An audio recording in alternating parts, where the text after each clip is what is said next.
Today I'm reviewing for you the very much requested Lisa Eldridge Seamless Skin Foundation. I've been wearing this foundation for almost 3 weeks and there is a lot to talk about. Today I'll be doing an 8-hour wear test as well as discussing in detail how this foundation performs. My shade in this foundation is number 17. My experience with figuring out a shade online was really easy. I could look at the models and say, yep, that's my shade. I'm warm olive, so I'm 17. And this is a perfect match for me. At the moment, this is pretty light for me because we're in summer here in New Zealand. I'm pretty tan, but this is my winter match. I will do some hand swatches with some of my other foundations so you can compare what my winter shades look like. Now, just before I jump into application, I just want to say, I think this is a good foundation, but it's not my favorite. Let's jump into the application now. So I have color corrected and now I'm just going to take 2 pumps of this foundation.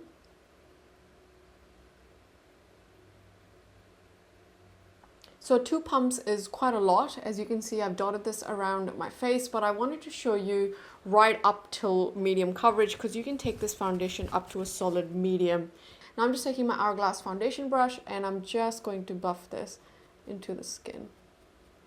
Keep in mind that this is my winter shade and I'm currently very tan, so this shade is not going to match me, but that's fine. That's the shade I have to work with.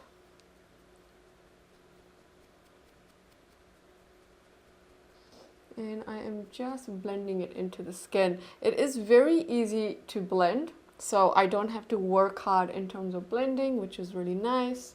It glides and blends out very easily. I have dimmed my lights just so you can really see the texture, and this is what the foundation looks like, and this is 2 pumps.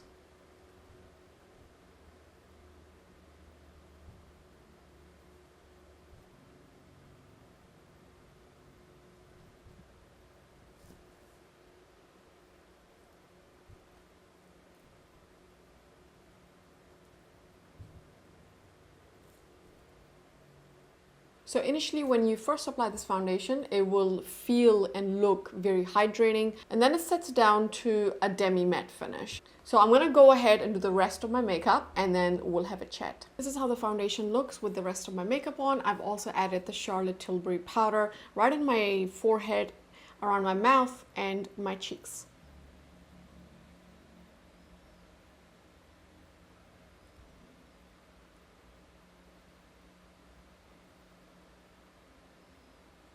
So when the foundation is fresh, as you can see right now, it does look beautiful. It absolutely has a demi-matte finish. All right, let's talk about some pros and cons with this formulation. First off, I love the shade selection. It has a wide array of skin colors and undertones, so I'm pretty sure many of us will be able to find our shade. It was very easy for me to pick my shade online, and I really appreciate that. So that's a big plus for this foundation.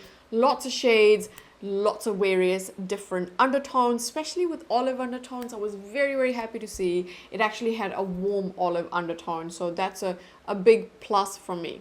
I was actually planning on getting sample cards for this foundation. However, when I went to pick up the eyeshadows, the sample cards were out and so many of you requested a review for this foundation, so I ended up buying the bottle just because buying foundation cards separately is too expensive for shipping to New Zealand. So I ended up just combining my purchase, and that's why I actually bought this foundation. But I highly recommend that if you are interested in this foundation, please get the foundation sample cards.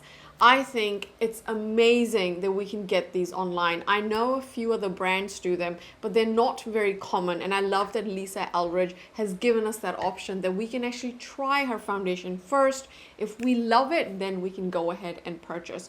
So that's another big plus. From an ingredient perspective, I really only look at 2 things, fragrance and alcohol, and I'm happy to say this formulation does not have any alcohol nor any fragrance, which is fantastic. I also haven't broken out with this, so I've been wearing this for about 3 weeks. I was expecting some breakouts, but that didn't happen, so I'm very happy about that as well. So lots of pros with this foundation. Another one is that the finish is a demi matte finish, which is quite a flattering finish for many people. It's not very dewy, it's not super matte, it's right there in the middle. That also sets down, so this is one of those foundations that when you apply, it will feel very hydrating, very fluid, easy to blend, and then it will just set and almost form like a film on the face, and it will smooth out. So absolutely, this is a smoothing finish. If you only use one pump, you may not see that smoothing effect as much, but if you use 2 pumps, you can see that it will smooth out those pores, and it's just texture in general. Of course, in any foundation, I'm generally looking for smoothing because, you know, that's apart from evening out your complexion, that's one of the things we always look for in a foundation. Can it really smooth out the skin texture? And yes, it can do that. Nothing major, but it is a flattering finish. The coverage is really good as well. I generally wear medium coverage foundation, so this can go up to solid medium coverage, but it won't really give you any more coverage after that. Application, as I mentioned, it's very blendable. You can dot it all over your face, then blend it out. It's not gonna dry in between. You have time to play with it. It will also last all day. So of course, I'm gonna show you a wear test so you can see how this foundation performs at the end of a day. I have combination skin, and I'll show you that in a minute. But in terms of longevity, I don't have any issues. It really lasted all day. For me, in summer as well, in the heat, it actually did really well in heat. It also lasts pretty well under a mask. So if you're going to be wearing a mask, I haven't worn a mask all day, but I've definitely worn a mask for a few hours with this underneath, and it didn't really disturb my foundations. Of course, there was some transfer, but nothing smeared or didn't look horrible or anything like that. Now, in terms of how this looks on dry patches, so I have a dry patch right there, but it doesn't overly cling to those dry patches. It only clings to them a little bit, so I don't mind that at all.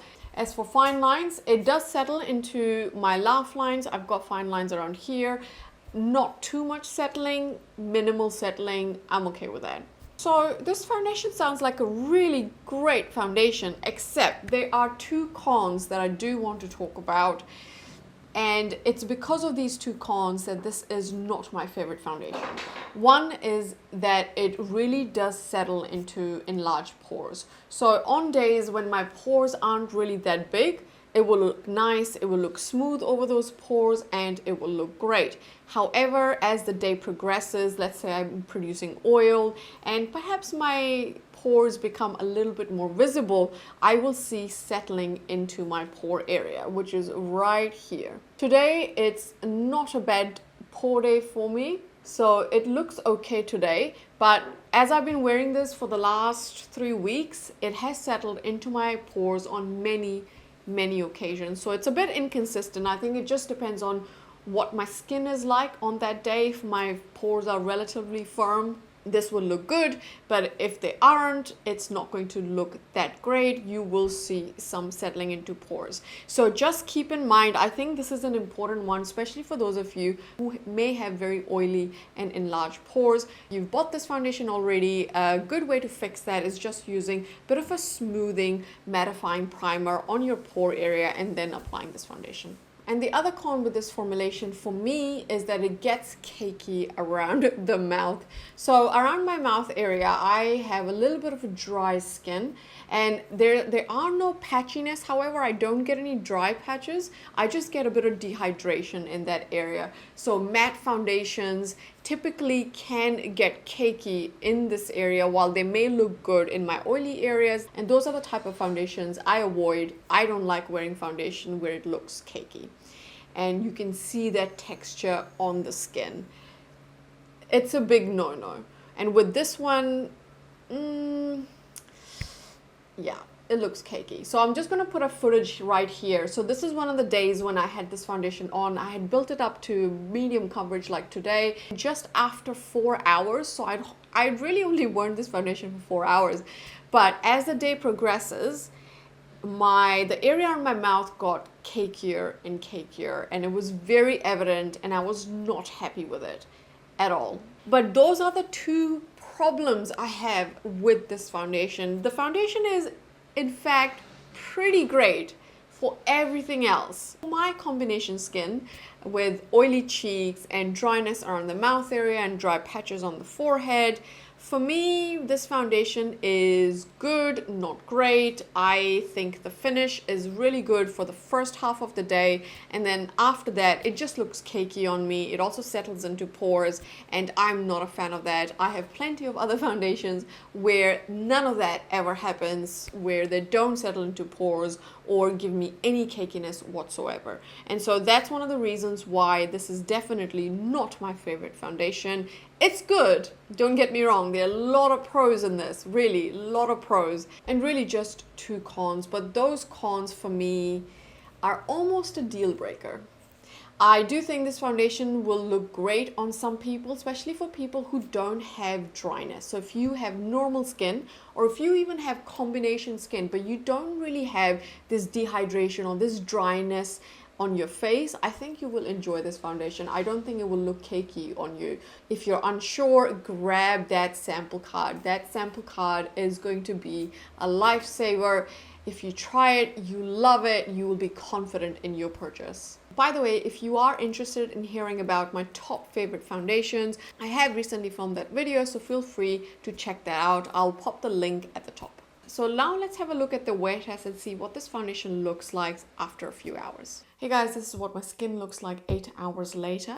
I haven't added any additional powder during the day. I did blot once, which is the reason why my skin isn't looking too greasy, because by the end of the day with combination skin, my skin absolutely does look quite shiny, and that's expected. So it's not too bad, especially with blotting. So I'm just going to quickly blot so that you can see what this foundation looks like. So that is my forehead. It doesn't look too bad.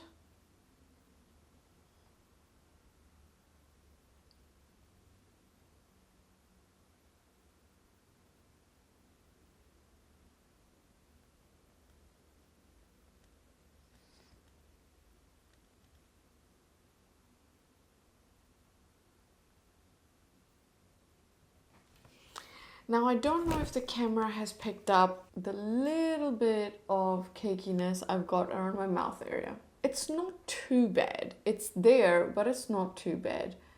And what I found with this foundation is that when it comes to cakiness, it's a little bit inconsistent. And I think that just depends on what my skin is like on that day. Some days I feel like when my skin is a little bit drier around my mouth area, it looks more cakey. And on other days like today, when my skin isn't really that dry around my mouth area, it looks okay. It still looks a little bit cakey, but still wearable. I mean, I would be okay going out looking like this. So when it comes to cakiness, I think it just really depends. I would caution anyone who has dehydrated dry skin that this may not be the formulation for you. The other thing I wanted to mention is my pores. It's looking pretty good today. Again, my pores today aren't big, they're not huge, they are pretty normal. So the foundation actually doesn't look bad. It looks quite smoothing over the pores. As I mentioned before, other days when I've tried this foundation, it has settled into my pores, especially on days when my pores looked quite large and particularly oily. So again, it's not a good foundation for me on bad skin days, let's just say that. Overall, I think this is a good foundation. This is not a bad foundation. It has lots of pros. I love that there is a great shade match for me. And with any foundation, if there's a good shade match, I will try and make it work for me, just because it's so hard to get a warm and an olive undertone together in a shade. And so the fact that this one has that, I'm very happy about it. And that's why I really don't regret my purchasing decision for this foundation. It's because the shade is really on point. It's very, very similar to the Dior 3 Warm Olive. I haven't come across any other shade that's quite as identical as the Dior, and so I'm really happy about that. So with trying out this foundation for the last 3 weeks and with my combination skin type, this foundation for me is not a must-have. If you'd like to see my top favorite foundation, I will leave a link to that video in the description box below, so feel free to check that out. Hope you enjoyed this video, and I'll see you in the next one. See ya!